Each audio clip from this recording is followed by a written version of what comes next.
Hello, my name is Bogdan Gricha, and I'm from Cal State Dominguez Hills. This presentation will assess the differences between a poorly written and a well-written press release. A press release is a recorded communication directed at members of the news media for the purpose of announcing something that is newsworthy. You have to make sure that it is written in the correct format, as you will want it to look as professional as possible. It is a good idea for you to double check the grammar, punctuation, and spelling before sending it into submission. The various components of the format, and we will see this on a piece of paper, how they look after I'm done explaining them. So you have to include, at the top you have to include for immediate release or embargoed for the date that or the specific date that you want it to be published on. Then you have to include the contact information, your name, phone number, email address, anything that the editor or the reader may contact you on. Then you have the headline and the subline. This is the title of the press release, and this must be something that's catchy or provocative, a play with words, a joke, something that attracts the attention of the reader. The subheadline is just, it reiterates the headline, but it gives a little bit more information as to what is about to come. The date line is very important. You have to include your city and your state, or your country and your state, and the specific date that you wrote the press release on. The lead paragraph, and this is one of the most important paragraphs in your body, this should answer the 5 W's. Why, where, what, who, and when. The recap is a call for action. This is towards the end of the paper. You will want to put, if it's a media release, you will have to put a link that offers the reader the possibility of acting on whatever they read or whatever you told them to do. The style of writing, a good press release should provide a bridge between an organization or an individual with the public. Therefore, it involves quite a bit of translational work. Most organizations feel at home and safe with their acronyms or buzzwords, just as academic researchers will feel at home with a certain set of technical terms. However, this can be the enemy of intelligibility when it comes to the media and the public. This kind of language helps knit an organization internally. However, it could possibly have the opposite effect on the reader. So you have to be careful. You have to define your terms. And we'll see a bad example of this following. You do not include terms that nobody else knows what you're talking about. You have to keep your language as simple as possible. However, not dumb enough for it to be taken as a joke. So now we'll see. This is how it should look like. This is how a press release should look like. You have to have the immediate release or the embargoed plus the date. The contact information followed by the title, which is the headline, and there should be a subheadline here. You can choose to put it or not. I would suggest to put it. In the first paragraph, this is the top level information. This is where you answer the 5 W's: who, why, where, what, when. You also have to include the location where you're writing from, your city and your state. Then, from the first paragraph, you will just reiterate and expand upon the who, why, what, where, when. At the end, you have to have 3 hash marks, or you could just write end in order to signal the ending of your paper. The important thing that you have to understand is that writing a press release is different from normal writing because it involves an inverted pyramid style of writing. So you have the intro that starts with a bang. You aim to answer as many of the 5 W's as possible in your first sentence. Then you have the sources. If you have not already done so, answer the questions. How do I know? You have to prove credibility. So you have to have extensive knowledge of the subject. You have to draw conclusions based on sound research previously done by someone else. The quotes, you have to give the release life and add quotes. Yes, the quotes are good, but be careful with the length of the quotes. The length of the quotes, and also you have to operationally define what you mean, every term and every quote. At the end, you have to type end. This could also be used to structure your body. So the most important information goes first, intermediate information and lowest information that you want, and then followed by the conclusion with the call for action. Now, we will see examples of poorly written press releases. This is a general example that I found online. This is not a specific example. The next one is going to be a specific example that I chose. Now, first thing that we notice is the length of the press release. It's 2 pages. 2 pages is a lot. You have to be concise, and it has to be easy to read, as we will see. We're going to blow up this first section of the press release in order to assess it.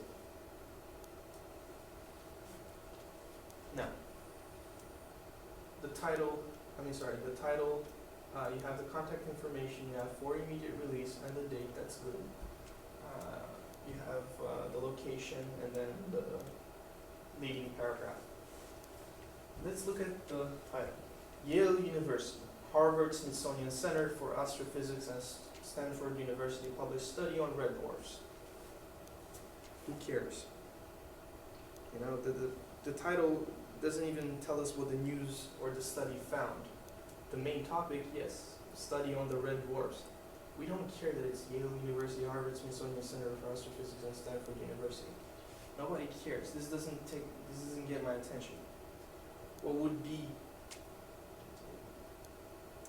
you would have to change the title, or you would have to add a sub-headline that would explain what you meant by what the study found and whatnot. The second bad thing, let's read it. A team of scientists from Yale, Harvard, and Stanford University analyzed data obtained from the spectra of red dwarf stars in the Virgo cluster of galaxies. They used powerful instruments on the W.M. Keck Observatory in Hawaii to analyze the spectra of 8 elliptical galaxies located between 50 million and 300 million light years away, and have published a paper about their findings in the Astrophysical Journal.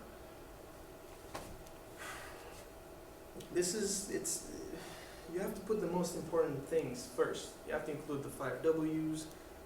This just increases the chance of losing your readers, as you have so many technical terms. Virgo cluster of galaxies, elliptical galaxies, 50 million and 300 million light years away. Nobody even understands what those terms mean.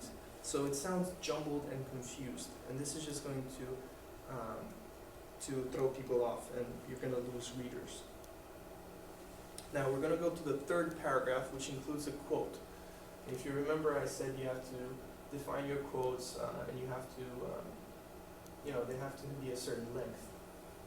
Here, Charlie Conroy, a postdoctoral associate of the Harvard Smithsonian Center for Astrophysics and the second author of this paper, so yeah, you do gain credibility by saying that, said, analyzing the spectra of stars in the infrared and ultraviolet region of the spectrum allowed us to quantify the contribution they might make to galaxies in the local universe. We found that red dwarfs make up a substantial percentage of low-mass stars that have come to evolve in luminous elliptical galaxies again.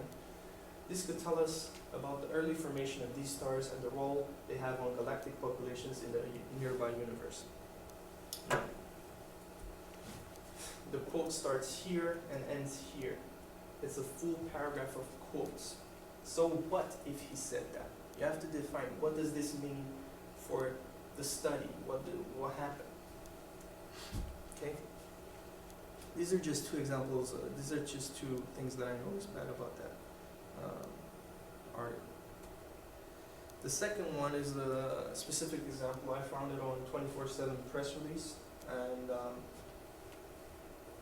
it's a poorly written press release because of a few elements. So let's see. Criminal lawyer Patrick Roberts featured on radio show. That's fine. Criminal lawyer Patrick Roberts of the Robertson Law Group was featured on the Warren Ballantyne show on the Radio 1 network in late November 2010. That's not bad. Who, Patrick Roberts, where, Warren Ballantyne, when, late November 2010. So we have a headline, a title, subheadline, and the location, and the date, and where it's found. Criminal lawyer Patrick Roberts of the Robertson Law Group was featured on the Warren Ballantyne Show on the Radio 1 network in late November 2010.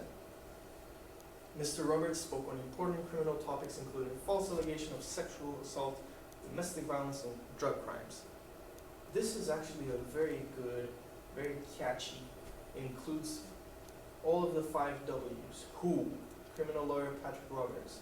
Where, Warren Ballantyne Show on Radio 1. When, November 2010. What and why, he spoke about important criminal topics, false allegation, drug crimes, whatever. The next one.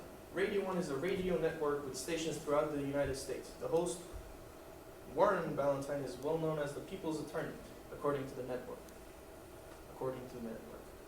Ballantyne encourages his listeners to engage in truthful discussions about legal issues, politics, education, religion, and sex, the website states. What website? As a guest of the Warren Ballantyne Show, Mr. Roberts took listeners' calls and responded to their legal questions on critical criminal defense topics. Mr. Roberts fielded these legal questions while providing unique criminal defense advice based on his significant criminal experience. Mr. Roberts previously worked as a prosecutor and now uses the wealth of knowledge he has acquired to help fight for the rights of the accused in Riley and throughout North Carolina. We were expecting, this kind of set it up nicely for us to see what did he really say upon the topics of false allegation of sexual assault, domestic violence, and drug crimes. However, let's read some more.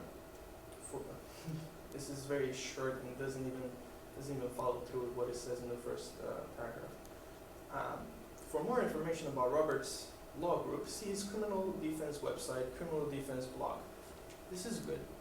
It tells us to go to these links. It calls for action, what we should do. Patrick Roberts is a skilled criminal attorney who defends against sex crime charges, DWI, driving while intoxicated charges, and abuse charges, among others, in Wake County. The contact criminal lawyer Patrick Roberts.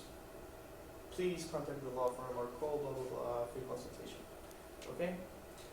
Now, the problem with this press release is that it sounds like a marketing brochure. The main reason why we started reading this is because he was featured on a radio show and we wanted to find out what he's had to say about false allegations of sexual assault, domestic violence, and drug crimes. What we had here was a marketing brochure. You cannot use this as advertising. We'll move on to a well-written press release now.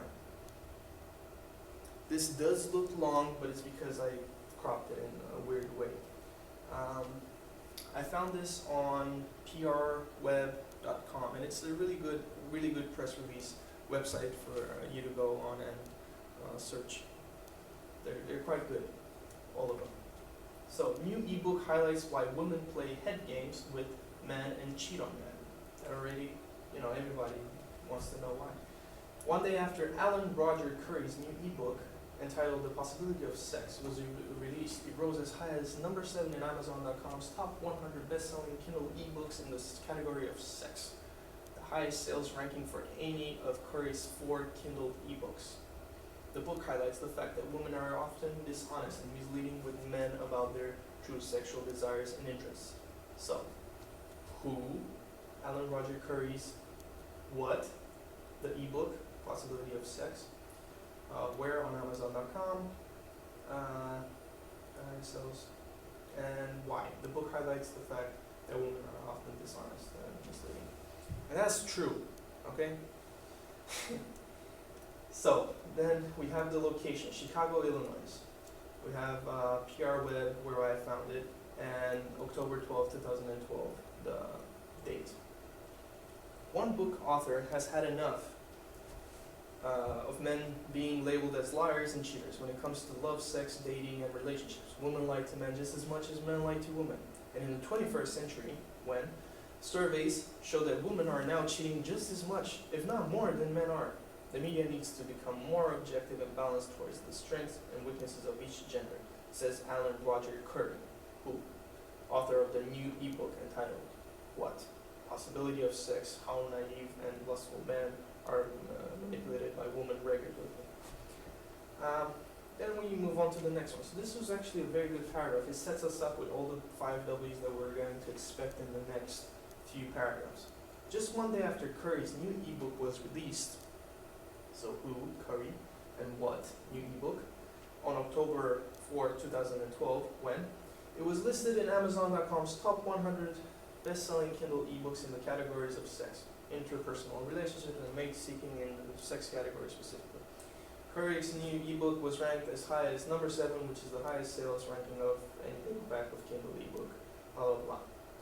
There are dozens of dating advice books geared towards women about what types of men they should avoid interacting with, but you will be hard-pressed to find even 1 or 2 books that help single heterosexual men identify the red flag characteristics of women, added Curry. So, this is the why. Why is he doing all this? Right? Who published this first? Okay. Curry's new ebook is only available in the Amazon.com Kindle ebook format. So this is where this calls for action. This tells you where to go. But Curry plans on releasing his new book as a paperback in January 2013. The new ebook is available for only $3.99 until October. We're going to skip all that. And we're going to go on to the next paragraph. Curry's latest book is designed to help single men as well as men who are romantically involved or newly married. Part 1 of his book, so now we're getting into the what. What about it? What's so important about this book that we need to write a press release of? So, part 1 of his new book is geared towards helping single heterosexual men in today's dating scene quickly and effectively identify women who are looking to do nothing more than engage in manipulative head games with men. Okay? And then it keeps going with the what in the first 4 chapters of the book, blah blah blah. Also, so this is very good, the way that he set it up. You have the when and who. You have the why in the next one. So there are dozens of dating advice books, but there is none for men. Then you have where you can find it on Amazon.com, blah blah blah. It's $3, and then it's gonna rise up to $7 in a few months. And then the what. What is it all about? You have part 1 and then part 2 of the book. And also at the end, you have a call for action. What should you do? You should buy the book. That's why they wrote this news release. Okay? You can go on Amazon.com or www.mode1.net and you can buy the book. So this is an example of a good, well-written press release. I hope this helped. Just remember, immediate release, capitalize the letters, contact information, headline, subheadline, dateline, paragraphs including the first paragraph, the leading paragraph including the 5 W's, and call for action through either links or offering a phone number, and at the end put hash marks or just write ends. Thank you for listening.